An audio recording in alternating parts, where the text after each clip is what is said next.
Hi, I'm Jane McCallion. And I'm Adam Shepherd. And you're listening to the ITPro Podcast, where this week we're thinking about the future of the cloud. Cloud computing has been seen as a lifeline throughout the coronavirus crisis, and rightly so. It's hard to imagine how we would have coped even 10 years ago trying to keep infection rates down while still having the economy ticking along. As recent breakthroughs in the search for a vaccine finally offer hope that COVID-19 will be defeated and we'll be back to something approaching normal life next spring, it's time for organisations to start thinking about their post-apocalypse cloud strategy. How similar or different will it look compared to what they have in place now?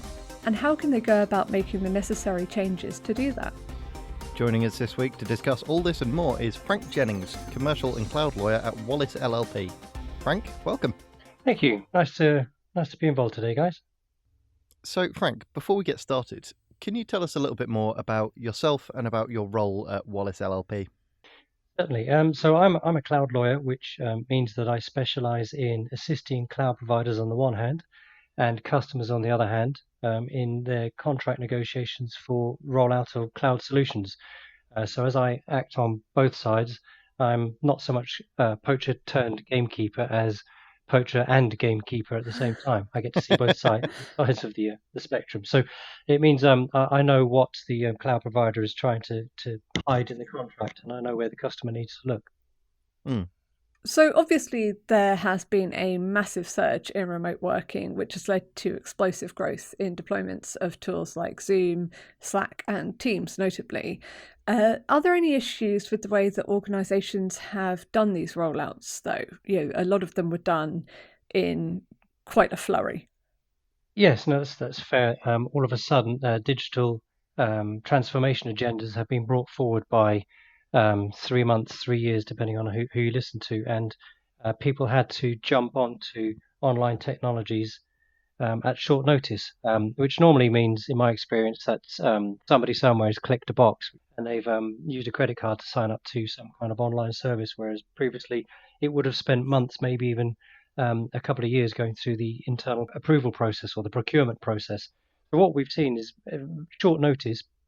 People have signed up to terms without reading them and taken on board as-is service limitations or liability exclusions that might have been spotted otherwise in a proper process, which is fine. It's business has managed to keep going, and that was the important bit for the short term. But now, for the medium to longer term, businesses need to identify what it is that they've signed up to make sure that they're adequately protected.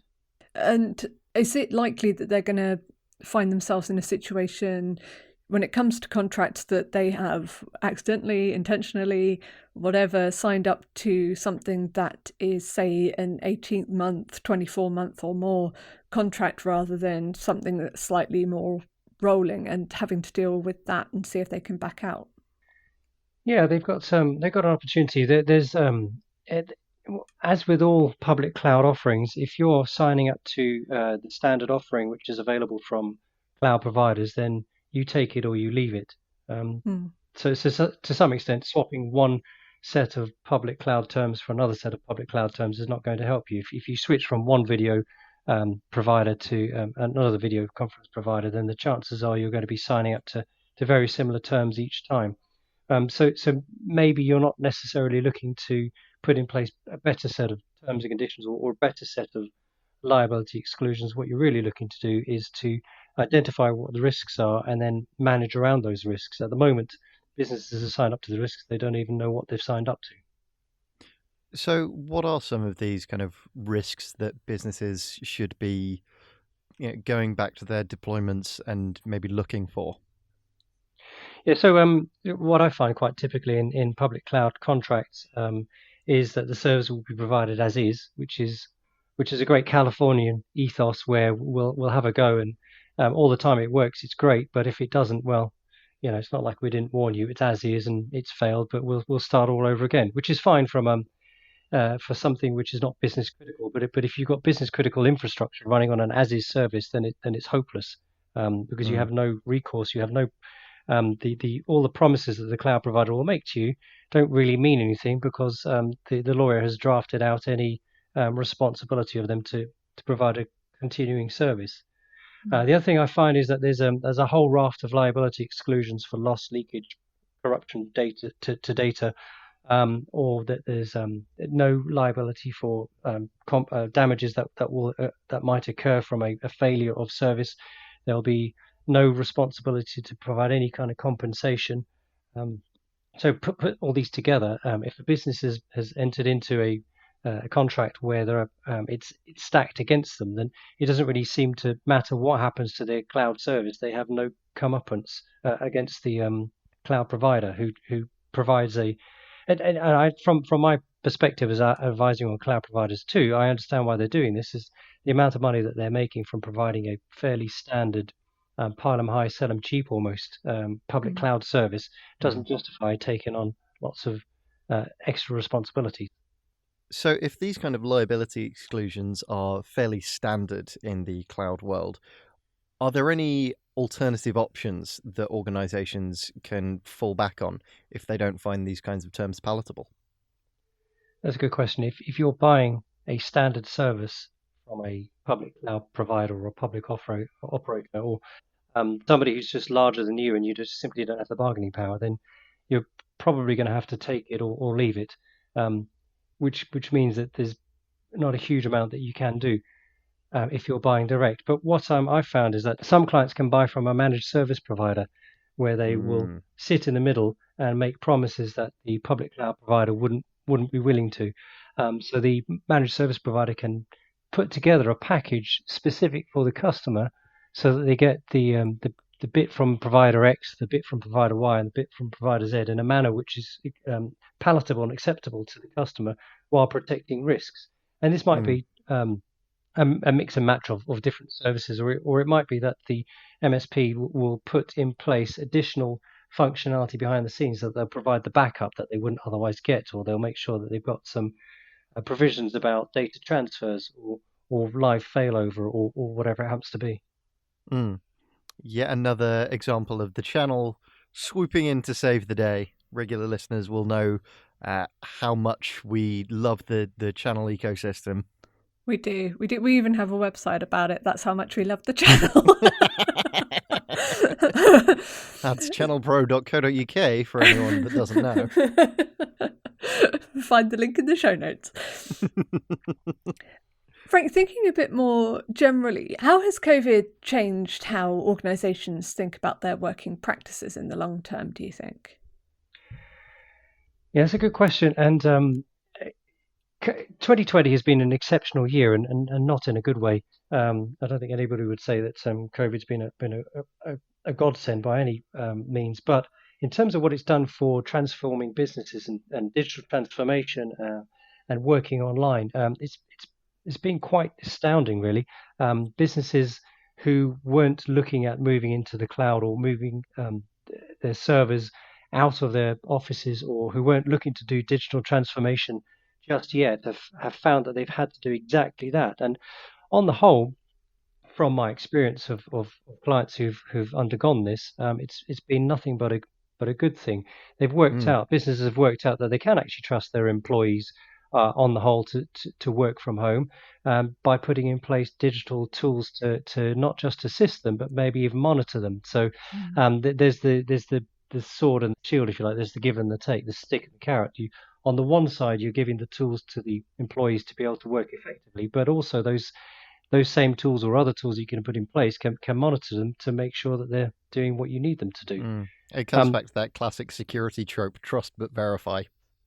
Yeah. So for those businesses who weren't willing to allow people to work from home previously, I think we've all gone through a radical lesson in what people can do when given the opportunity. So do you think these changes are largely permanent then? I appreciate what you're saying, and I've heard it before, that to a great extent this has been an acceleration, at least in part, of what was already planned, even if it was sort of 5-year, 10-year plans rather than 5-month, 5-day type stuff. Is it all going to stick around, or do you think that some businesses, their business model is going to require them to perhaps backtrack a little bit? Well, for those businesses who are able to have employees working from home, I think this is here to stay to some extent. The flexibility of working from home, I think, is going to stay, um, and keeping staff with digital tools to enable them to do that, I think, will stay. We'll see. People will be so desperate for social contact once the lockdown lifts, or once we've all been vaccinated, that I think you'll find that people will be more than happy to go back to the office for some much needed social contact. But I think what we'll see is one extreme, which is everyone had to work from home, and maybe we'll get a bubble, a blip on the way back out, where people are desperate to be back in the office. So in 6 to 12 months' time, I think the office environment will look fundamentally different. For those businesses who are in the middle of long leases, or whose leases aren't due for expiry or renewal until another year or two, then I think we might see a certain amount of business as usual in the short term. But when it comes to reevaluating the whole office or working environment, I think businesses will look at it in a different way in the medium term. Why do you need your employees in one office if you can spread them around the area, the country, or even the world, and still get the same performance, or maybe even better performance? Certainly from people I've been speaking to, people are working harder when they're working from home because they don't have all the usual distractions of being in the office. They don't have the, and maybe it's not necessarily a good thing, they don't have the office banter that they would normally have, or they don't have the interruptions of phone calls or people asking for advice. And that kind of reinvention of how you think about office space, that's something that Wallace LLP itself has been looking at, right? Yeah, for sure. All of a sudden, we've gone from a primarily working in the office environment with a couple of people working from home to all of us working from home with a couple of people in the office. So we've done a complete switch as well. And recently, we've been evaluating how much office space we need in the longer term. What's the point in keeping office space if it's empty? So we're having a radical think about how we do business going forward as well. So with remote working, hybrid working, much heavier use of cloud services, with all of these trends set to continue in some capacity for the foreseeable future, are business models being adapted by organizations to facilitate these changes in terms of how they approach things like collaboration, how they approach things like client relationships, and to a large extent, the kind of digitization of their business and digital first business models? Yeah, I think so. Certainly from what I've seen anyway, the telephone is dead. Long live the telephone, almost. But we've got video conferencing that certainly my business didn't really do as standard, and now it's almost standard to the extent where having an old-fashioned telephone call is quite nice in some ways. So the ability to see your client or your supplier face to face, almost, albeit at a distance, is in some ways is revolutionary. Much of what do the experts say? 80% of communication is unspoken, is body language, and you can't get all of that from a video conference. But certainly you can get a flavour of that, which you wouldn't necessarily get over email or telephone. So I think the way we communicate with each other has fundamentally changed, and will. I think this will stick. Collaborative tools which allow more than one person to work on a document at the same time, or to have instant communication, I think is here to stay. Email seems a bit old-fashioned when it comes to what you can do these days on a collaborative basis. Sending employees out to office functions, for example, across the other side of the city, or even across the other side of the world, I think is likely to change on an ongoing basis. The events industry, from my experience, has been completely annihilated over the last 6 to 8 months, except for those who are able to move to a digital format. If you can't meet more than 15, 30 or whatever people it is indoors, many events have become unviable. But all of a sudden, if you switch that to an online model, then you can continue as before. As I said a minute ago, I think people will be desperate for social contact. So I don't think we'll see all events being run digitally. People will be desperate to go out and meet people and speak to them face to face and do the socializing that happens around with events. But from a business point of view, you don't need to send 10, 20 people to events each month when you can have them based in the office, and you can have maybe a big event once a quarter or once a year. So I think that will change as well. We're going to take a quick break now, but when we come back, we'll be talking about the other side of cloud services. See you after the break.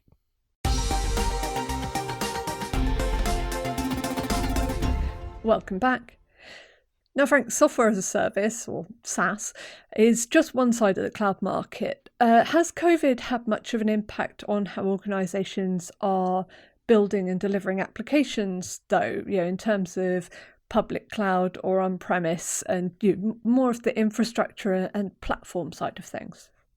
Well, I'm a lawyer, so I don't get to see what the cutting edge of the market. I guess I get to see what people want their lawyer to advise on. But certainly, from what I've been seeing, there's been a shift. Some of the clients I've been dealing with have brought forward plans to make software or apps available, whereas previously maybe there wouldn't have been quite the same demand in the same time period. And because of the nature of public cloud using one of the online providers, it's quite easy to ramp up from nothing to having a viable business almost overnight. You need some people who develop some code for you, and then you put it onto one of the public cloud providers, and you're in business. And I've seen a few of those over the last 6 to 8 months who've suddenly sprung up. As we've said before the break, a lot of what's happened during the COVID crisis has been a bringing forward of plans that were at least partially in place, if not fully fleshed out. Where does digital transformation kind of go from here? Because the idea is that it's an ongoing process, but having been accelerated so hard, for me at least, it's kind of difficult to see what steps are taken next when all the steps seem to have been taken at the same time. Well, digital transformation is a journey, not a destination, I think. It's certainly at this stage anyway. I think digital transformation will continue in one form or another. I don't think businesses have moved fully in the direction that they want to. They've made some snap decisions on the basis of a lockdown caused by a pandemic that they wouldn't necessarily have made in the same way. So maybe it's time to reevaluate what they've got, see whether it works for them. And of course, because working from home has been foisted upon some businesses at short notice, and it has or it hasn't worked depending on how they anticipated, is an opportunity for a business to assess whether they need these particular tools or those particular tools. So I think we'll see digital transformation on an ongoing basis, but perhaps businesses will have another look at what they think of as digital transformation. I think based on the conversations that I've been having with CIOs and CTOs and people of that ilk, the focus very much is now on refining and expanding the foundations that the pandemic has kind of spurred them to put in place. So looking at things like, the collaboration software that they've deployed, how they can increase adoption, how they can make it more efficient, how they can hook some of their other SaaS tools into that kind of framework to do more automation, kind of smoother workflows, that kind of thing. I think a lot of organizations are also looking at what other projects they can use this as a jumping off point to get to. So things like DevOps, CI/CD are some of the things that I've heard floated as the kind of the next steps for organizations who are now kind of have done the whole remote working and collaboration piece. So while we, of course, are delighted to have all our international listeners, for us here in the UK, as both Adam and I, and indeed Frank, we all are, there is a further potential crisis coming up, which is a no-deal Brexit. So, Frank, do you think that is going to have any further impact on digital transformation, on what you see when it comes to negotiating cloud contracts and that kind of thing? Yeah, that's a good question, and in some ways, preparations for COVID are going to help in our preparations for Brexit. We are at the point we're recording this, just over a month away from Brexit finally taking effect, the transition period expiring, and there's been a clear indication that there will be no extension of this, even though we have no deal negotiated, and we might end up with no deal on the table. So all of those digital transformation tools that people have been using or have at least been considering during the COVID lockdown, I think will become relevant for practices in 2021 and beyond once we've undertaken our Brexit or whatever form it will take. So it's going to become more difficult to engage employees, for example, from outside the UK, from the European Economic Area into the UK. So perhaps we'll engage them digitally where we don't need them to actually travel. Maybe we'll use them as an external contractor. It's going to be a little bit more difficult for people to travel to and from the UK. So if the UK want to go over to another country, maybe there'll be some visas that you'll have to go through. So maybe business will think, well, actually, we can just do this digitally as well. So maybe there'll be more of a level playing field between the EU 27, who were previously our best friends and where we had freedom of movement, and then the rest of the world. Maybe there'll be a switch from providers who are based just next door to us to suppliers who are based hundreds or even thousands of miles away because of the way in which the Brexit deal will be structured. Maybe we'll choose to buy IT equipment from a different supplier because the tariffs are going to be exactly the same. Doesn't matter where they come from. It's impossible to try and predict these things even a month away, which seems ludicrous. What CEO doesn't plan more than a month ahead? And here we are trying to guess what's going to happen in 1st of January. So for organisations looking to prepare for the immediate impact of the end of the transition period, are there any requirements around data residency or data transfer, for example, that they need to be aware of when they're approaching cloud services? Wow, data. That's a big one. And if you Not believe, to put you on the spot or anything. yeah, but if you believe what the UK government says, and given that they threatened to breach international law, I'm not sure we can place much stock in what they say anymore. But they've said that they intend to continue to adhere to GDPR standards post Brexit.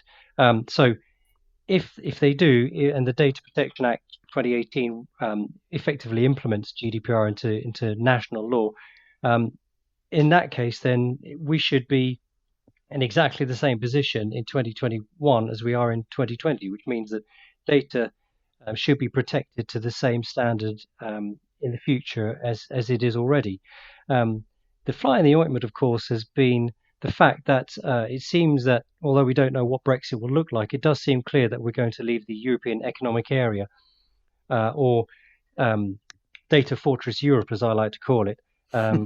Data can transfer freely within the European Economic Area, being the EU plus 3 good friends. And in theory, that should continue afterwards. But by leaving the Data Fortress Europe, we become a third country for the purposes of GDPR, which means that for those data transfers to continue in the same free manner as they do at the moment, the European Commission's got to deem our data protection regime as adequate. So we need an adequacy decision for data transfers to continue. Will the EU Commission issue one early? Well, the UK government's been seeking one, but I think it's also fair to say the UK government hasn't been entirely constructive with negotiations.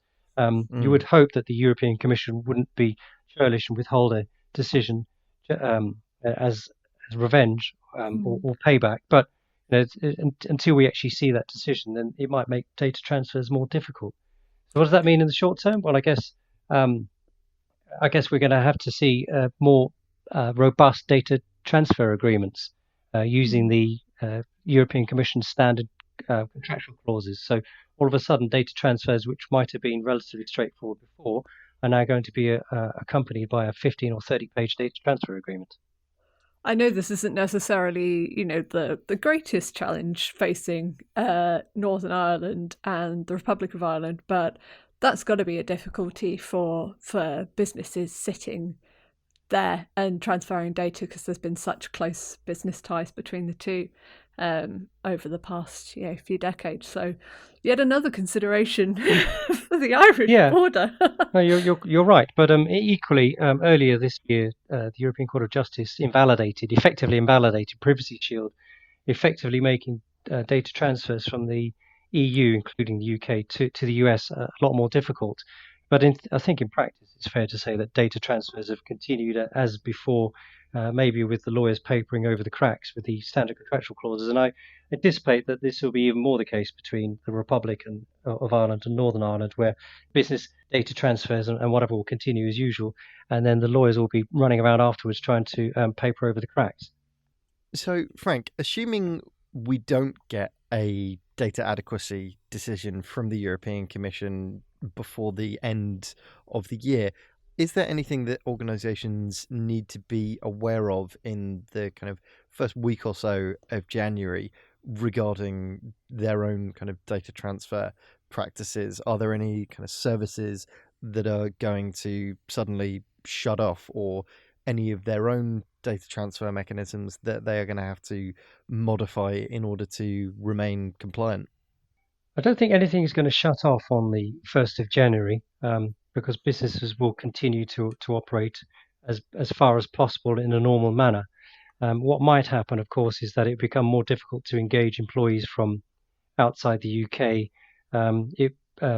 Tin or computer equipment might become more expensive because now it's got a visa slapped on it. But in terms of data transfers and services, I think we'll see business largely as usual. But we might see some more robust contract terms being put in place to cover off any eventualities. We might also see some data being kept in the UK for fear that there'll be a cross-border transfer which might not be compliant. And vice versa, you might see that German customers or suppliers are more reluctant to send data into the UK pending confirmation as to whether the UK still protects data properly. Well, unfortunately, that's all we have time for this week. But thank you once again to Frank Jennings, commercial and cloud lawyer at Wallace LLP, for joining us. My pleasure. Thank you very much. You can find links to everything we've spoken about in the show notes and even more on our website, itpro.co.uk. Don't forget to subscribe to the ITPro podcast wherever you listen, and if you can, leave us a rating and review.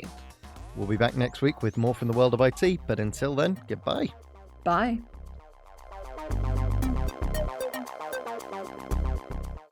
The ITPro Podcast is brought to you by the Dennis Podcast Network.